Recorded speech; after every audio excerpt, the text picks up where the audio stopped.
Hola chicas, my top tips for completing 75 hard.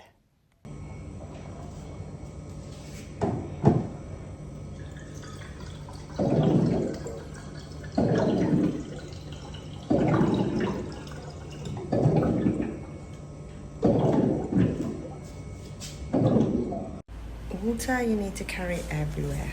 So I'm about to go on my walk and we need to take this with us.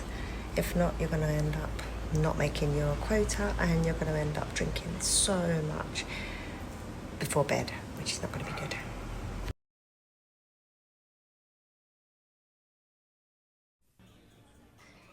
So I think when it comes to your food, I think you really need to be thinking about something you can sustain. There's no point in creating this diet that's just not manageable, but obviously it needs to be healthy.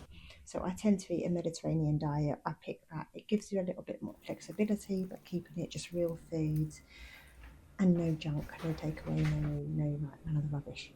So in my opinion, you'd need to pick something that's, going to work really good for your health, but also something that you're going to enjoy as well and not too restrictive. So with this, I didn't have any takeaways, I didn't have any, junk. So pick something that's, enjoyable but unhealthy, but give you a wide variety, I guess, so you're not getting bored.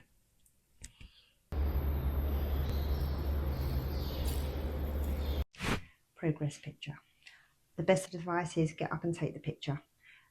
No matter what you look like, doesn't matter anything, just literally take that picture. And if you want to do it another one after, if you're going to show them, if you're, I don't know, if you're creating like a monologue of them and you want to look good in it, doesn't matter, take the picture however you look first thing in the morning, because there was a couple of occasions where I nearly forgot and I would have had to start the whole challenge again because I didn't take a progress picture and I would have been gutted. So get up, take the picture, and then if you look better later, you've done your makeup and you want to take another one, you can, but you're not going to fail the challenge for forgetting to take that picture. So I just ended up after the first 2 weeks, I would just get up and that would be literally the first thing I did. I would just take the picture, get it done. And so I know that it wouldn't be that I fail over by accident as well.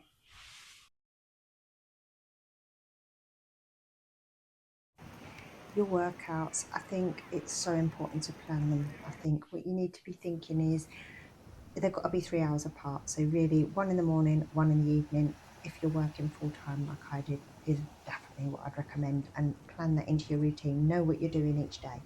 So, for example, if I wasn't going to go training in the morning, I would plan a walk. It's not only good; it resets your circadian rhythm. It's good to get out in the sunshine. And then I know what I'm doing. I get up. I've not got to think about, I just crack on. You get up, you get on with it, and it makes it so much easier. And then in the evening, again, have a plan. If you've done a more strenuous workout in the morning, then you can do something, like a walk in the evening. I mean, technically the rules are you can walk both times, you don't have to, but for me, I wanted it to be a mix. So, but plan what you're going to do in your workout so you just can get on with it, like something in your diary. Now, obviously, you're doing this for your health, so having something like where you're going to be walking is really good for you for many other reasons. I mean, for me, I actually, on top of this, wanted to hit 10,000 steps each day. So one of mine was always going to be a walk. I knew I was going to do that. But if I was going and I wasn't going to a class or I wasn't going to like CrossFit where they automatically plan it for me, if I was going to the gym, I'd know exactly what I'm going to do before I go in. And if you don't really work out, put it in like ChatGPT, they'll give you a workout, stick to that so you know what you're doing and plan it kind of weekly so you've got no like doubt when you wake up. You just need to get dressed and can go. That's the best tip for working out. So I think when you're doing the planning, it does depend where you live. So obviously I live in Spain, the weather here is normally great, so I could pretty much walk in the night or in the morning and be okay. Obviously I'm from London, so I think, having that in mind, I think if I was there, if I woke up, it was nice weather, I'd want to be doing my walk early in the morning, getting that done, knowing the weather's okay, rather than waiting, weather changes, and you've still got to go out and do that. Now, one has to be outside. One of your 40-minute walks has to be done outside, regardless of whether it's raining, hailstoning, no matter what the weather, you've got to get out and do it. So wake up, if you are like in the UK, I would get that done if the weather's good, especially in winter, so you haven't got to then go out in horrendous weather and just make it even worse. But for me, I tended to do it in the morning anyway to get the outdoor one, because the evening one could be outdoors or it could be indoors. It's just giving you that option where you haven't got to do it.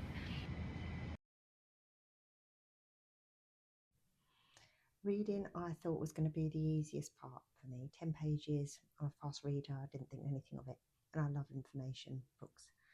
By the time I'd done my 10,000 steps in the morning and then trained in the evening after doing a full day's work, cooking, eating well, yeah, I was struggling to fit the reading in. It became a bit of a chore. So my advice would be, make sure before you start, you've got a book you really have been longing to read, something that's going to actually make you want to do that.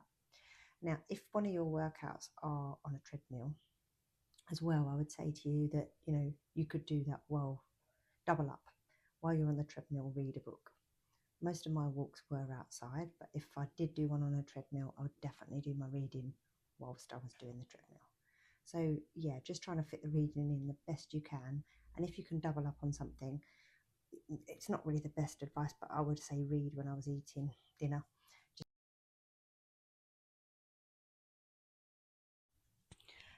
So yeah, I mean, for me, the challenge wasn't really doing the extra things. I found that okay. The no alcohol, yeah, I found that fine. I think the only thing I found was the time. Working full time, very often I would usually want to work into the evening, catch up, do extra work. That was quite actually really difficult because you don't actually have that much time. So although it's only a 45-minute in the morning, a 45-minute in the evening, when you're working after that and then you stop working, you've still got to eat, shower, do all the normal kind of things. And it actually becomes a bit difficult to fit it all in and still have your free time. So I loved doing it on the weekends. It meant, I could just do it a bit more leisurely and do what I want to do, and it didn't really focus. But during the week, I did struggle with the reading. I run out of time. And when I say I run out of time, I wanted some time to do something else, because 75 days is still quite a long time. It's like 2.5 months. I think all in all, the 75 hard is a really good challenge to do. I love the fact you've got 75 days, no alcohol, you're focusing on just doing this challenge, well, not just on doing this challenge, you're living your life, but you know what I mean. You're doing this challenge, there's no sugar, it's like a complete reset. I love that about this challenge. It gets you outside, and there are times, even though I do love being outside, that I just wouldn't have gone. I would have done another workout inside if you didn't have that.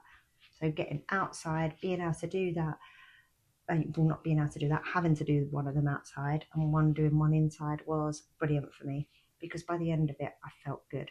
Now, one of mine was always walking, and I have to say, I started sleeping better for that. So I really, really enjoyed the fact that I got to do that, and it made a massive difference to my life, and that is something I will keep up. So yeah, they're my top tips for completing 75 hard.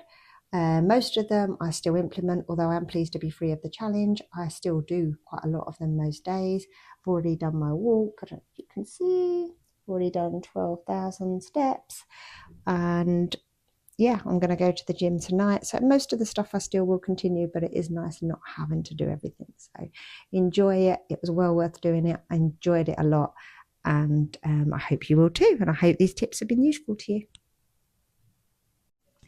If you can, tell me what you liked about the 75 hard, if you've already completed it, when you're doing it, and what kind of workouts that you plan on doing. Yeah, leave me a comment below, and thank you for watching.